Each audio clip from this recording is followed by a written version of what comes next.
let's take a look at the new Steam Machine and the Valve Frame VR headset. This is a little cube-shaped gaming PC console hybrid that is meant for your living room, and it looks pretty cool. It is sort of an accompaniment to the Steam Deck that allows you to play your whole Steam library, same idea as the Steam Deck, in your living room on your new Steam controller. So the big thing about this is it's 6 times more powerful than the Steam Deck. It's going to target 4K 60 with FSR for all your games on your Steam library. So that is a pretty cool proposition. Let's take a look at the hardware, guys. The CPU is a custom 6-core, 12-thread AMD Zen 4 CPU that can run about 4.8 gigahertz. The GPU is another custom AMD RDNA 3 GPU with 28 compute units, and it's got 8 gig of VRAM. The memory is 16 gigabytes of DDR5, and the storage, much like the Steam Deck, comes in 512 gigabyte and 2 terabyte versions, so you can expect a couple of different variants. The other thing that's curious about this device is the connectivity. So we've got HDMI 2, not 2.1, and DisplayPort 1.4. So they're not the most current ports that are available. So that is a bit curious. They did highlight that it's got Ethernet. You get a USB-C and USB-A ports as well.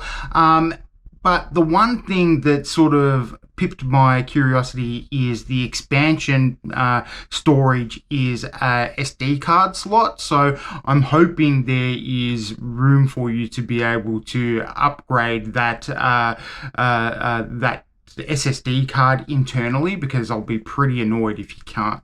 Let's talk about the performance real quick. So Valve are saying that this is 6 times more powerful than the Steam Deck, which is great.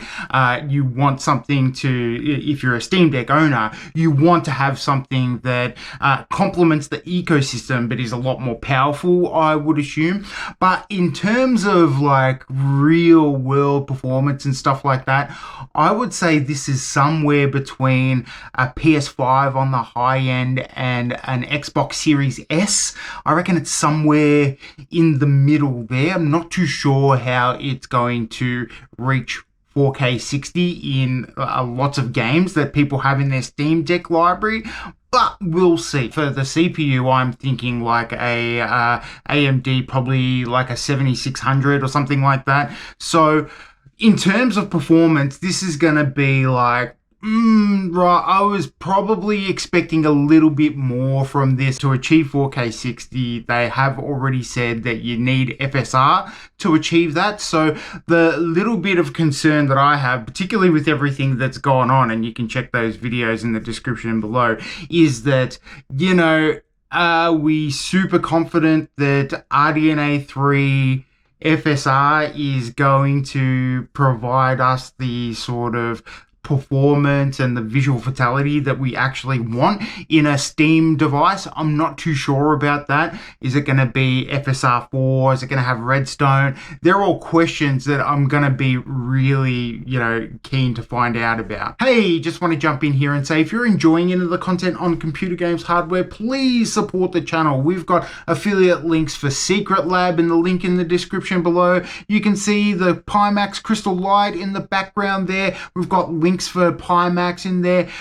Amazon, all our affiliate links. It really supports the channel. So thank you, everyone. All you OGs out there, thank you very much for sticking around, and a big hello to all our new subscribers. Thanks for watching, everybody. This thing also comes paired with the new Steam controller, which, look, for me, the Steam controllers, I always have an adverse reaction to them just looking at them. I haven't touched it yet, but playing on the Steam Deck, playing with the old Steam controller, when you have them in the hand, they actually feel quite nice. It looks like they've got the old D-pad, which I'm not a huge fan of, but this looks like basically a Steam Deck just squished together without the screen, which probably will be a very good experience. Now it looks like they've got Hall effect joysticks. Valve are calling them magnetic thumbsticks, so I just want to be careful there, but I'm fairly certain that that means they're Hall effect joysticks, but they didn't use that language, so just be aware of that. The gamepad works with everything, so it's just not the Valve ecosystem. It'll work on your PC and other devices as well. And the really interesting thing that it's got 35 hours of playtime, they're saying. So that is pretty impressive. It's a big chunky thing, so I'm wondering how big the internal battery is, but also, it's got sort of like a MagSafe connection. And what's really great is the wireless magnetic charger can disconnect, and so it also acts as if it's a little dongle. This is going to be one of those devices that you can have and it just works with everything. So that's pretty cool. Next up, we've got the Steam Frame. So I was a little bit blown away by this. The Steam Frame is Valve's successor to the Valve Index, and this thing has a lot of features people have been wanting for quite some time. But has it got everything? Not really. Let's get into the details. So this thing is a wireless VR headset that is designed for, you know, a standalone experience, but also PC VR streaming. You heard me right, PC VR streaming. So we'll get to that in a little bit, but let's talk about the specs. First up, the resolution is 2160 x 2160 per eye, and we've got some really nice pancake lenses that we're seeing in all the new VR headset devices. We've got a refresh rate that runs up to 72 to 120 hertz, but we've also got the experimental 144 hertz mode that I believe was on the Valve Index as well. We've got inside out tracking with 4 external cameras, and then we've got eye tracking as well. So that's going to really help with like VR chat and all that sort of stuff. For the internal hardware, we've got a built-in ARM processor with 16 gigabytes of VRAM, and it comes in with storage of 256 to 1 terabyte, which also leads me to believe that there's going to be more variants of this device as well. Now for the software, it runs Steam OS, but you can also run Steam games natively, and you can also run your PC games natively. So they've used some open software to be able to do this that they've contributed to pretty heavily. So you will be able to play non-VR PC games on your Steam OS device, which, as we all know, is Linux.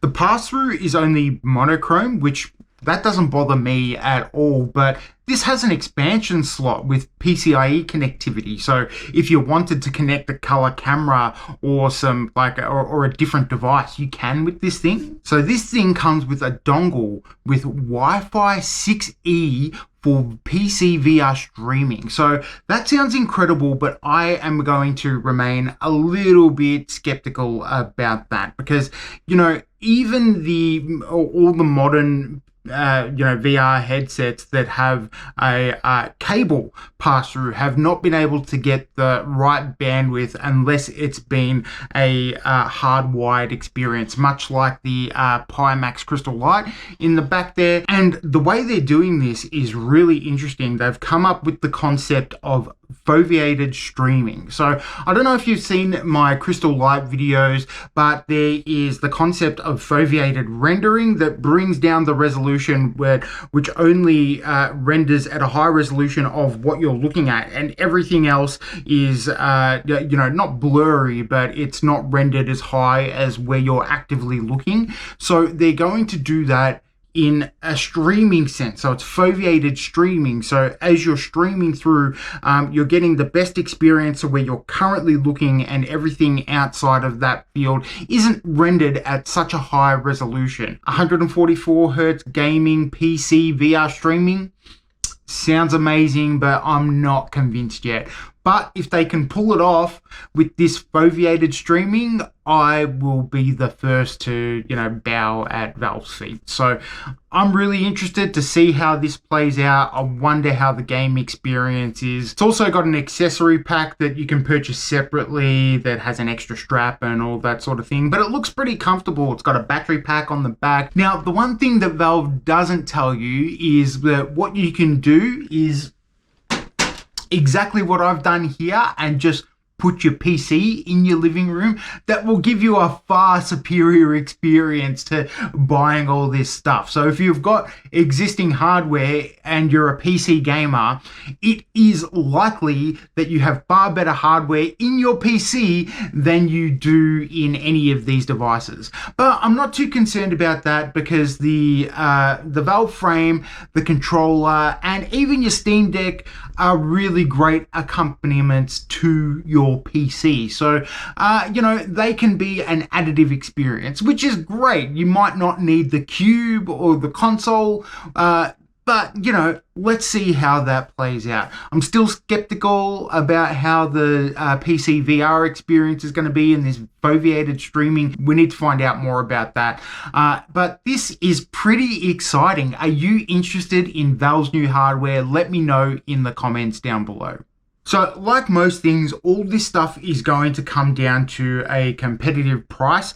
I'm excited to see how this plays out. Valve will want you to get all these things together, so I think they're going to be pretty reasonable on pricing, but you guys know it's the one thing I'm always disappointed with. So shout out what you think all this stuff should cost individually and as a bundle. So if they're really smart, they're going to be saying like for $2.5K or whatever, you can get all this shit together and just pay for it and get it, and it's a really seamless sort of experience. Not too sure that they'll do something like that, get some bundles going or whatever, but price is going to be really, really important, particularly with all the hardware that's coming out that's going to already surpass it. We're a bit sort of like, in the middle to low end on some of this stuff, even the VR headset. So I'm interested to see where it's going to sit in people's living rooms. Anyway, what do you guys think? Are you excited about the VR headset? Are you excited about the Steam machine?